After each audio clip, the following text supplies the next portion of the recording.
Assalamualaikum warahmatullahi wabarakatuh. Nama saya Muhammad Uwais bin Yusof, HB240141. Baiklah, hari ini saya akan melengkapkan tugasan bagi subjek pedagogi dalam TVET ataupun kod kursus MBE 10303. Baiklah, seperti yang semua sedia maklum, tugasan kali ini memerlukan kami untuk menonton video Adiwiraku, iaitu sebuah movie yang berdasarkan tentang perjalanan seorang cikgu, iaitu Cikgu Sheril. Baiklah, yang pertama adalah usaha Cikgu Sheril dalam membentuk kemenjadian pelajar. Seperti yang kita sedia maklum, usaha pertama Cikgu Sheril dalam membentuk kemenjadian pelajar adalah dengan melaporkan kesesuaian murid kepada pihak yang berwajib, iaitu pihak sekolah ataupun pihak kementerian.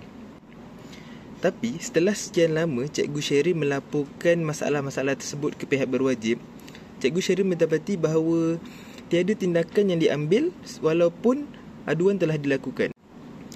Jadi, di situ kita dapat lihat bahawa Cikgu Sheril telah pun beranjak kepada usaha yang kedua, iaitu dengan merelakan apa yang telah berlaku. Setelah Cikgu Sheril ni sedar bahawa walaupun aduan telah dilakukan tetapi tidak ada tindakan yang dilakukan, jadi Cikgu Sheril telah pun berinisiatif menjadikan rumahnya sendiri sebagai pusat ataupun tempat untuk pelajar-pelajarnya berkumpul. Di situ, seperti yang kita dapat lihat, pelajar-pelajarnya dapat berkomunikasi antara satu sama lain, membaca dan juga bahkan menyanyi di rumahnya dalam menggunakan bahasa Inggeris. Jadi seperti yang kita tahu, daripada muridnya tidak reti membaca, tidak reti menyebutkan perkataan bahasa Inggeris, sampailah studennya ataupun pelajarnya boleh bernyanyikan lagu Hall of Fame ataupun Bruno Mars secara bersamaan di rumahnya, iaitu sebagai tapak kawasan berkumpul untuk budak-budak itu. Yang ketiga, Cikgu Sheril tahu bahawa budak-budak ini bermula daripada zero. Jadi Cikgu Sheril berinisiatif untuk memulakan pembelajaran daripada alfabet, iaitu A for apple, B for ball. Dan yang keempat, Cikgu Sheril menggunakan competition choral speaking itu sebagai satu alternatif untuk mengajar anak muridnya supaya dapat menuturkan bahasa Inggeris dengan fasih.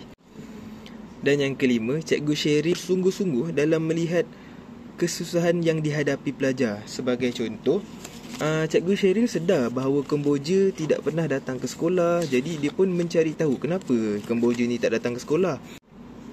Next, Cikgu Sheril sanggup meluangkan masanya untuk mengikuti pelajar sampai ke rumah demi mengetahui apa sebenarnya masalah yang dihadapi oleh pelajar. Sebagai contoh, Alia.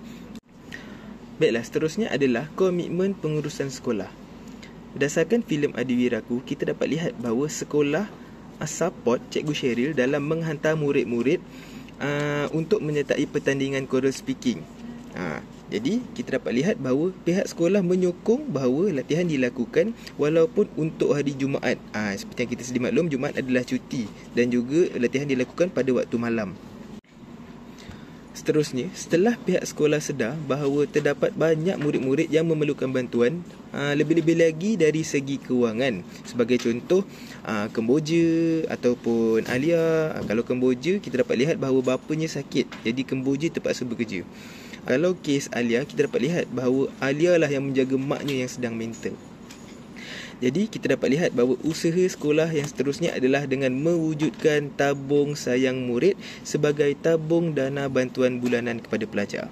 Jika saya berada di tempat Cikgu Sheril, antara usaha dan saranan yang boleh saya berikan supaya program PDPP itu selari dengan pembelajaran abad ke-21, yang pertama saya akan mengintegrasikan teknologi secara kreatif.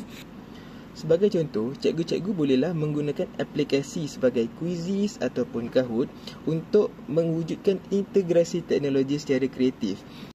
Seterusnya, saya akan mewujudkan pembelajaran berasaskan projek. Sebagai contoh, guru-guru boleh membahagikan murid kepada beberapa kumpulan dan memberikan tugasan kepada mereka.